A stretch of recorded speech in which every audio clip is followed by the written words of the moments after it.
The unexpected discovery, Prime Hunter Vexthil gazed down at the small blue-green world spinning lazily below his cloaked vessel. For 4 centuries, he had led the shadow hunters through the darkness between stars, and never had he encountered a species quite like the humans. These peculiar creatures from a world they called Earth had been expanding across the galaxy for barely 200 of their years. Yet they had managed something that should have been impossible. They survived encounters with predators that had eliminated species far more advanced than themselves. The shadow hunters were evolution's perfect killing machines. Standing 9 feet tall, with sleek midnight black fur and retractable claws that could slice through steel, they possessed reflexes faster than most prey could even perceive. Their elongated skulls housed brains evolved for tracking and hunting, while their muscular frames could leap 30 feet in a single bound. Most importantly, their young were born with predatory instincts that would make adult wolves seem tame. By comparison, yet somehow, these fragile humans continued to thrive in a galaxy that should have devoured them whole. Vexthil's golden eyes narrowed as he studied the intelligence reports spread across his command console.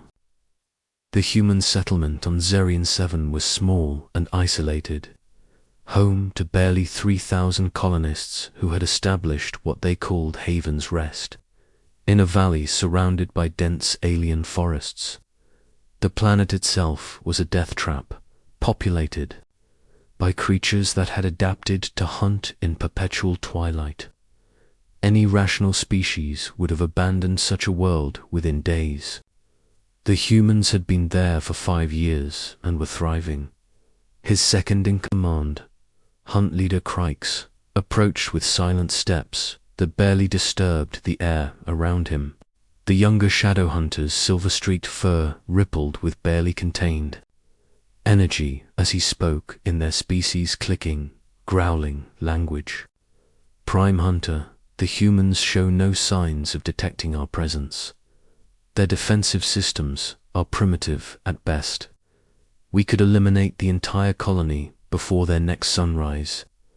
Vexthil's tail swished thoughtfully, a gesture that among his people indicated deep contemplation.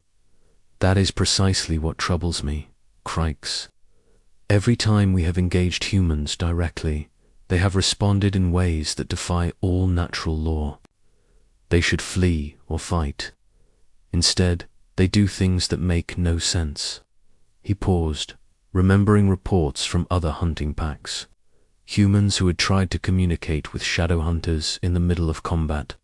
Humans who had protected wounded enemies. Humans who had somehow convinced entire predator species to abandon the hunt entirely. An idea began forming in the Prime Hunter's ancient mind, born from centuries of studying prey behavior and predator psychology. "Prepare the juvenile pods," he commanded, his voice carrying the authority of countless successful hunts. Crikes' ears flattened against his skull in confusion. "Prime Hunter, surely you do not intend to use the younglings in combat? They have barely completed their first hunt trials." Vexthil's laugh was like the sound of wind through a graveyard. "Not combat," Crikes attested. "I want to see how these humans react when faced with our young. Take Zaki, Nixra, and little Victor. Place them in the forest near the human settlement, but make sure they appear lost and vulnerable."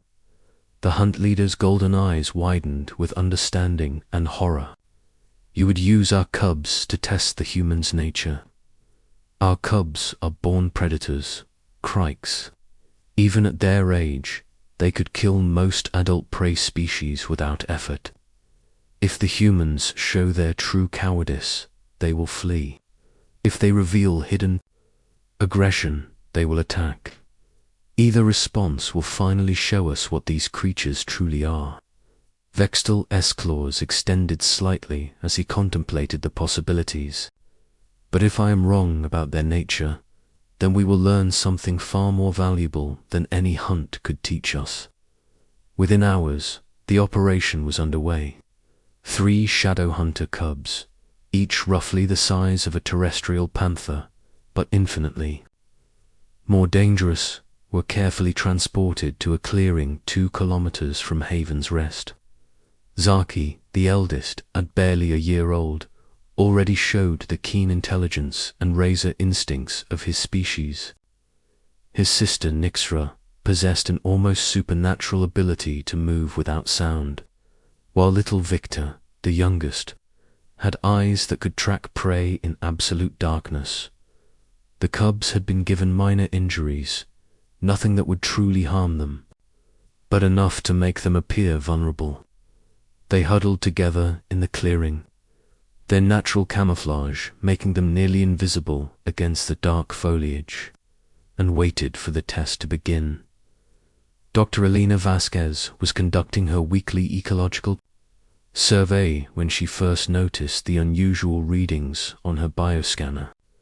The device, designed to catalog local wildlife, was detecting something that shouldn't exist on Zerion 7. 3 large predatory life forms, species unknown, exhibiting stress patterns that suggested injury or distress. Alina paused in her collection of soil samples and carefully adjusted her scanner's sensitivity.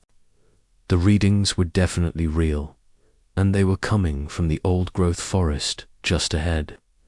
As Haven's Rest's chief xenobiologist, she had catalogued every major predator species within a 50-kilometer radius of the colony. These readings didn't match anything in her database, moving with the careful precision that had kept her alive on dozens of hostile worlds. Alina approached the source of the readings. What she found in the small clearing made her breath catch in her throat. 3 creatures that her mind initially refused to process. So far removed were they from anything in her experience. The cubs were magnificent and terrifying in equal measure. Their midnight fur seemed to absorb light rather than reflect it, and even in their wounded state, they moved with a fluid grace that spoke of deadly efficiency. The largest one raised its head as she approached, revealing eyes like molten gold that held an intelligence far beyond what she had expected. Elena's training kicked in, overriding her natural fear response. These were clearly juveniles, probably abandoned or lost. The wounds on their bodies appeared fresh but not life-threatening. More importantly, their body language spoke of confusion and distress rather than aggression. She activated her cum unit with trembling fingers. Colony base. This is Dr. Vasquez. I need immediate backup at grid reference 7. I've encountered 3 unknown juvenile predators, possibly injured and definitely lost. The response came immediately from Captain Jake Morrison, the colony's security chief. Alina, get out of there right now. Unknown predators means potential threat to the colony. Jake, they're babies, Elena replied, her voice steady despite her racing heart. And they're hurt. I'm not leaving them. Alina, you're a scientist, not a veterinarian. Those things could be more dangerous than you realize. Dr. Elena Vasquez had spent 12 years studying xenobiology on 17 different worlds. She had faced creatures that could dissolve metal with their saliva and predators that hunted in packs of 50. But as she looked at the 3 confused cubs in the clearing, all she saw were frightened children who needed help. I'm staying, Jake, but I could use some backup if you can spare it. And get Dr. Martinez out here with his veterinary kit. These cubs aren't going anywhere until we can treat their injuries.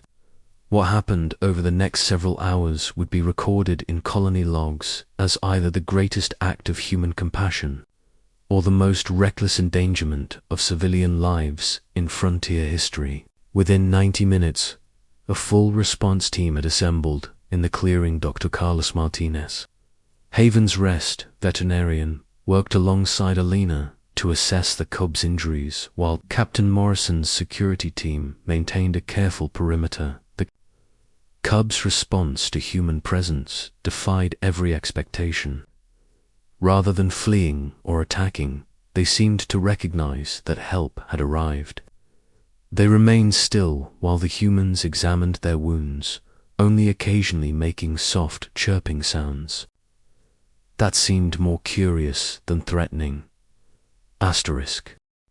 This doesn't make any sense, Dr. Martinez muttered as he carefully cleaned a cut on Zaki's shoulder. These are clearly apex predators.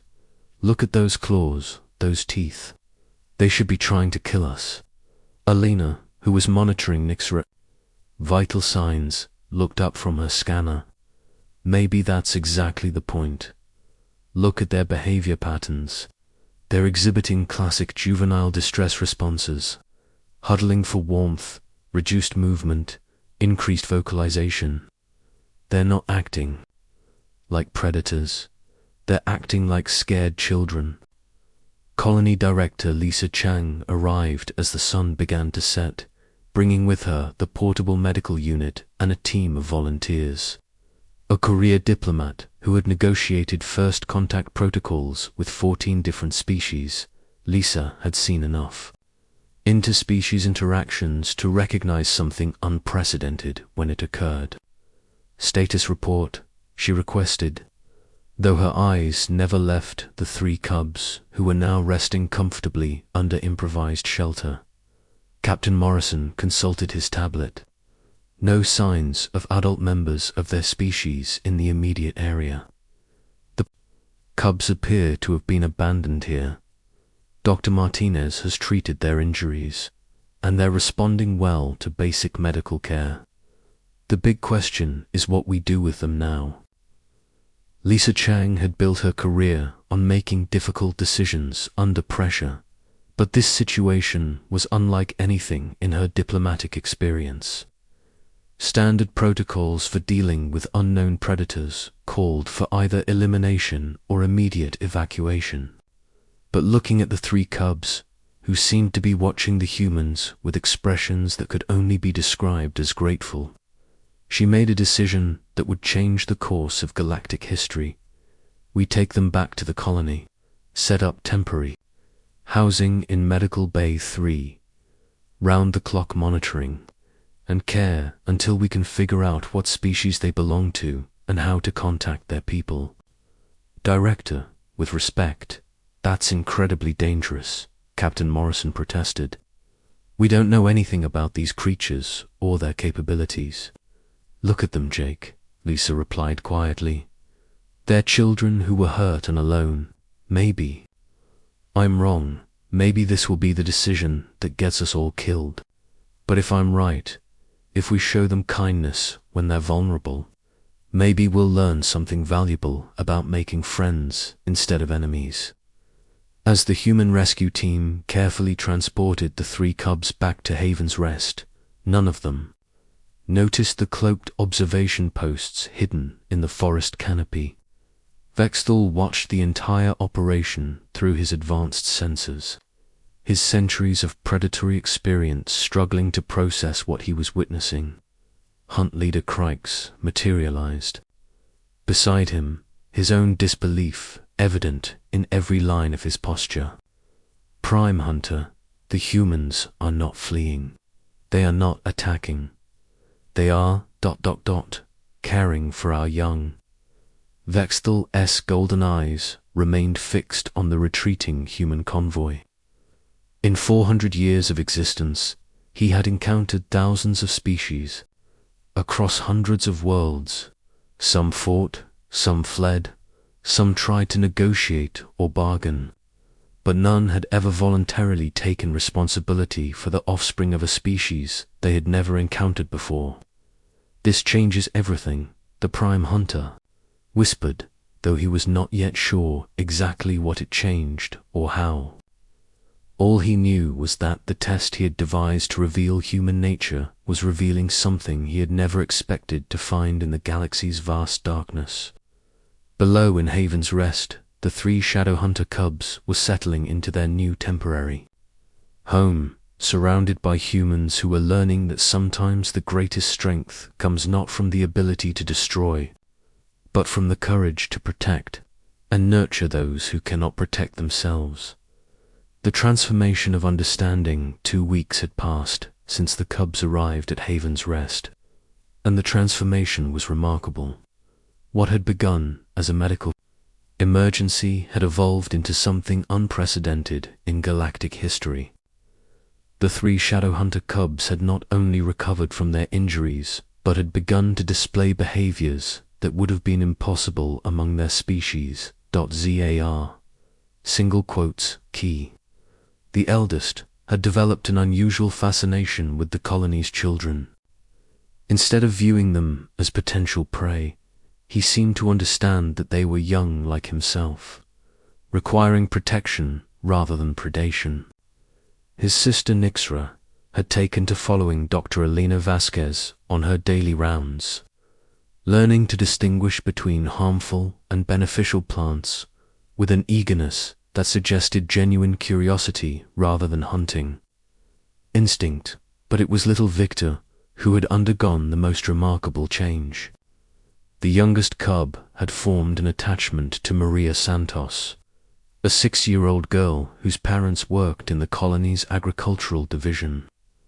Every morning, Maria would bring drawings she had made of the cubs, and Victor would carefully examine each one with an intensity that seemed to transcend species boundaries. Dr. Carlos Martinez documented these changes in his daily reports with growing amazement. The behavioral modifications we're observing should be impossible, he told Director Chang during their morning briefing. Apex predators don't develop empathy. They don't play games that don't involve hunting practice. They certainly don't form emotional attachments to potential prey species. Director Chang reviewed the latest videos of the cubs interacting with colonists, her diplomatic mind recognizing the profound implications of what they were witnessing. Maybe they were never apex predators the way we understand the term. Maybe their species is more complex than we assumed. Captain Morrison, who had initially opposed housing the cubs in the colony, found himself reluctantly impressed by their intelligence and adaptability. I still think this is the most dangerous thing we've ever done, he admitted, but I can't argue with the results. They've had dozens of opportunities to hurt someone, and instead they seem to go out of their way to be careful around the children. The cubs had indeed shown remarkable restraint, despite possessing claws that could shred metal and reflexes. Faster than human perception, they moved with deliberate gentleness around the colonists. They had learned to retract their claws completely when playing with human children, and had developed a soft, purring sound that seemed to indicate contentment and affection. Dr. Elena Vasquez had become particularly close to the cubs, spending hours each day observing their behavior and attempting to understand their communication patterns. Her xenobiology background had prepared her for many things, but not for the complex emotional intelligence these creatures displayed. They're not just learning our behavior patterns, she explained to her research team. They're adapting their own instincts to accommodate our presence. Nixra has started bringing me samples of plants she thinks might be medically useful. Zaki has begun positioning himself between the younger colonists and potential dangers, even minor ones like unstable rock formations. It's as if they've adopted us into their pack structure. But high above Haven's Rest, another drama was unfolding. Prime Hunter Vextel had watched his test evolve into something beyond his comprehension. For 14 days, he had observed through long-range sensors as his cubs were transformed by human kindness from natural predators into something entirely new. The changes were subtle but unmistakable to his ancient eyes. The cubs moved differently, their predatory grace softened by playfulness and curiosity. They vocalized in patterns he had never heard from their species. Soft sounds that seemed designed to communicate comfort rather than dominance. Most disturbing of all, they had begun to exhibit protective behaviors toward the humans who cared for them. Hunt leader Crikes had grown increasingly agitated as the days passed. Prime Hunter, we must retrieve the young ones. The longer they remain with the humans, the more they change. Soon they may no longer be recognizable as our kind. Vexthal's golden eyes reflected centuries of predatory wisdom, but also a growing uncertainty that shook him to his core. Perhaps that is exactly what we need to understand, Crikes. Perhaps being recognizable as our kind is not the highest goal a shadow hunter can achieve. The decision to descend came when Vexthal's sensors detected an approaching asteroid storm that would force him to either retrieve his cubs or abandon them permanently. He would not abandon them, but neither could he ignore the implications of what 2 weeks of human influence had done to his young. Prepare the primary shuttle, he commanded. We descend at dawn. Dr. Elena Vasquez was conducting her morning check on the cubs when her bioscanners detected the massive energy signature descending through Zarian 7's atmosphere. The readings were unlike anything in her experience, suggesting a vessel of enormous size using technology decades ahead of human capabilities. She immediately activated the colony-wide emergency channel. All stations, this is Dr. Vasquez. We have a large, unidentified craft approaching the colony. Based on energy signatures and the cubs' reaction, I believe we're about to meet their people. The cubs had indeed reacted to their parent species. Approach, but not in the way anyone expected. Instead of showing excitement or relief at potential rescue, they seemed distressed by the approaching ship. Zaki positioned himself between the medical bay door and the human staff, while Nixtra began making low, worried sounds that clearly indicated anxiety. Little Victor had run to Maria Santos and was gently nudging her toward what appeared to be a safer location. Director Chang convened an emergency meeting in the colony's command center, but her attention was divided between the approaching alien vessel and the cubs' unprecedented behavior. Recommendations, she asked her senior staff. Captain Morrison consulted his tactical displays. Standard first contact protocols suggest we should maintain defensive positions while attempting to establish communication. But given that we're caring for what appear to be their young, this situation is far from standard. Dr. Martinez added his medical perspective.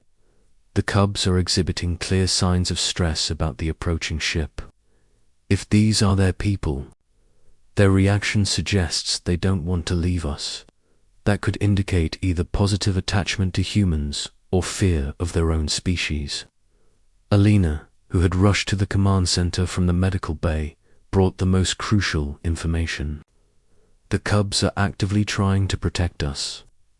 Zaki is positioning himself as a barrier between humans and potential threats. That's not instinctive behavior for predators. They've learned to see us as pack members worth defending. Director Chang made the decision that would echo through galactic history. We meet them at the landing site, but we bring the cubs with us. If they want their children back, they'll have to see what those children have become under our care. The alien shuttle touched down in Haven's Rest's central plaza with silent grace that spoke of advanced gravitic control systems. As the massive craft settled to the ground, its surface seemed to absorb light rather than reflect it, creating an ominous presence that made several colonists step backward instinctively. But as the shuttle's entry ramp extended, it was not the colonists who moved first. The 3 cubs, who had been carefully transported to the plaza in a mobile habitat, immediately began vocalizing in patterns none of the humans had heard before. These were not the soft, comforting sounds they had learned to make around their human caregivers, but complex calls that clearly carried meaning in their native language. The figure that emerged from the shuttle was everything the colonists had imagined and more. Prime Hunter Vextal stood 9 feet tall, his midnight fur rippling with barely contained power, his golden eyes immediately assessing every human present with predatory precision. When he spoke, his voice carried the weight of centuries and the authority of unchallenged dominance.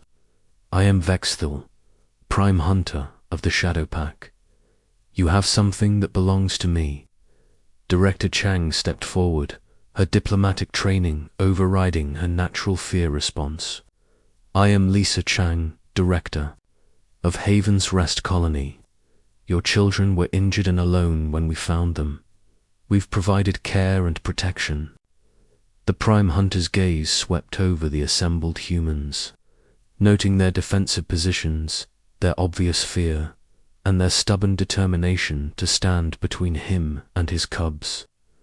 In 4 centuries of existence, he had never encountered a prey species that would willingly face down a shadow hunter to protect offspring not their own. You speak of care and protection, Vextal rumbled, his voice like distant thunder. Yet you hold my young against their will. Dr. Elena Vasquez found herself stepping forward despite every survival instinct screaming at her to remain silent. We're not holding them against anything. They're free to leave whenever they choose, but they don't want to leave. As if responding to her words, the 3 cubs began the most remarkable display any of the humans had ever witnessed. Zaki moved to stand directly in front of Elena, his posture clearly protective.